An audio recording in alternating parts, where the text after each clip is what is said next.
ভাই ভাই আমাকে দয়া করেন, আমার টাকাগুলো নিয়েন না ভাই, আমার মায়ের জন্য ওষুধ কিনতে হবে, আমার টাকাগুলো দিয়ে দেন ভাই, আপনার দুইটা পায়ে ধরি, আপনি আমাকে একটু দয়া করেন।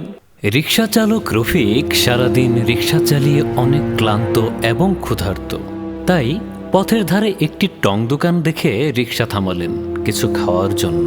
গামছা দিয়ে শরীরের ঘাম মুছে দোকান থেকে একটা রুটি হাতে নিলেন খাওয়ার জন্য। এমন সময় মোবাইলে মায়ের কল আসলো। মায়ের কথা শুনে রুটি মুখে দিতে গিয়েও থমকে গেলেন।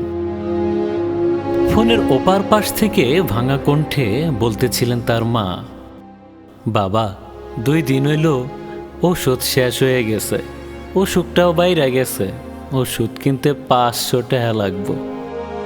500 টাকা? যদি পারস তাহলে আজ টাকাটা পাঠাস বাবা। আচ্ছা ঠিক আছে মা।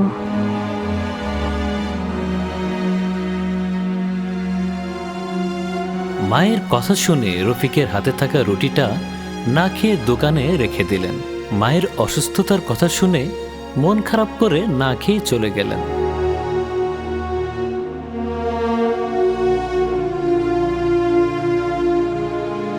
কিরে, আজ কয়েকদিন ধরে রফিক ছেলেটার দেখা নাই, রিক্সা ভাড়াটাও ঠিক মতো দিচ্ছে না। গ্যারেজের মালিকের সাথে একজন বললেন, ওই যে রফিক রিক্সা নিয়ে এদিকে আসতেছে। এই রফিক, এদিকে আয়। রফিক রিক্সা থামিয়ে গ্যারেজের মালিকের দিকে এগিয়ে আসে, সালাম দিলেন। আসসালামু আলাইকুম। ওয়ালাইকুম আসসালাম। কি সমস্যা? কয়দিন ধরে তোর কোনো দেখা নাই, নিয়মিত টাকাও জমা দিস না, টাকা চাইবো বলে পলাই পলাই বেড়াস, ঘটনা কি?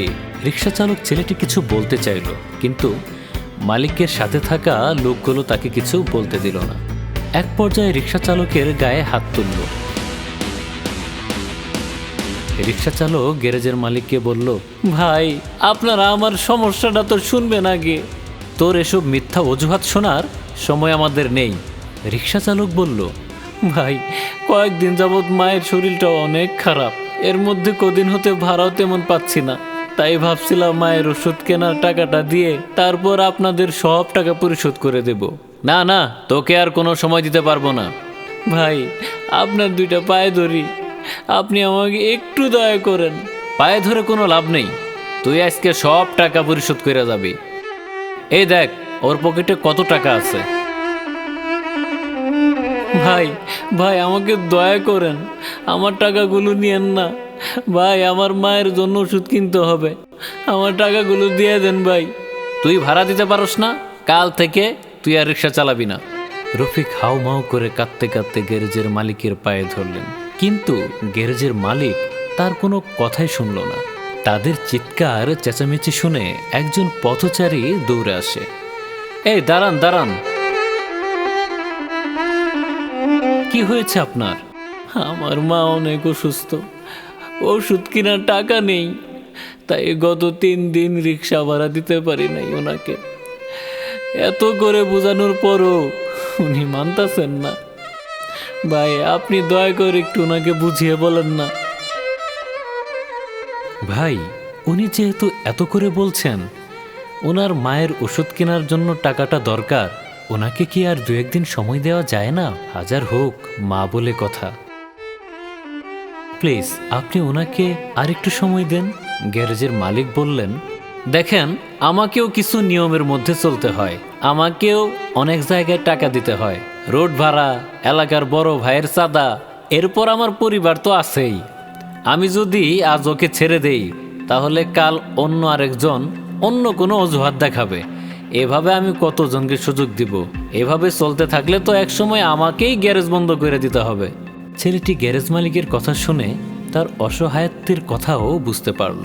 তারপর ছেলেটি তার পকেট থেকে কিছু টাকা গ্যারেজ মালিককে দিল আর বলল, ভাই বাকি টাকা ও আপনাকে 2-1 দিন পরে দিবে।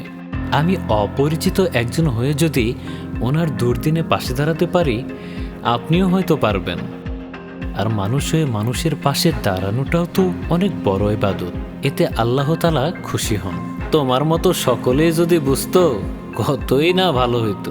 ওরা এই রোদে পড়ে বৃষ্টিতে ভিজে মাথার ঘাম পায়ে ফেলে রোজগার করে, আর এক শ্রেণীর লোক পায়ের উপর পা তোলে ইনডাইরেক্টলি তাদের ইনকামের উপর ভাগ বসায়। তুমি যদি একজন অপরিচিত লোক হয়েও ওর পাশে দাঁড়াতে পারো, তাহলে আমি গ্যারেজ মালিক হয়ে কেন পারবো না? এই নাও, টাকাটা রাখো, আগে মায়ের জন্য ওষুধ কিনে বাড়িতে পাঠাও। আপনার এই উপকার আমি কোনো দিন ভুলতে পারবো না ভাই। আমাদের আশেপাশে এমন কিছু লোক আছে যারা টাকার লোভে পড়ে এত বেশি নিচে নেমে গেছে যে তারা ভালো মন্দ ন্যায় অন্যায় সবই ভুলে গেছে।